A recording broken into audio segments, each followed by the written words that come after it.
Hello Kolkata, welcome back to my another mini blog. So আজ আমরা college থেকে বেরিয়ে একটা ক্যাফেতে গিয়েছিলাম। সেটা হলো একদম স্টেট ইউনিভার্সিটির অপোজিটেই ক্যাফে 69। হ্যাঁ, নামটা শুনে কেউ কিন্তু আবার উল্টোপাল্টা ভেবো না। যাই হোক, চলো। এখানের ফুড রিভিউ তো অনেক শুনেছি, কিন্তু আজ আমরা বন্ধুরা মিলে ভাবলাম যে সবাই মিলে তাহলে আমরা ট্রাই করে দেখি যে কতটা ভালো খেতে আর কতটা খারাপ। তার জন্য আমরা নিয়েছিলাম আমাদের বাজেট অনুযায়ী চিকেন হাক্কা নুডলস। হ্যাঁ, প্রাইস অনুযায়ী একটু কোয়ান্টিটিটা কম হলেও কিন্তু টেস্ট ওয়াইজ কিন্তু অনেক সুন্দর খেতে।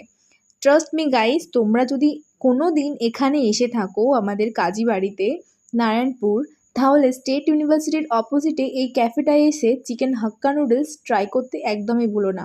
ও হ্যাঁ, লাস্টে কিন্তু আমরা চিলি চিকেনও নিয়েছিলাম, কিন্তু সেটার ফুটেজ নিতে আমি একদমই ভুলে গেছি। তো আজকের জন্য এটুকুই, পরের ভিডিও আবার দেখা হচ্ছে। Tata, love you.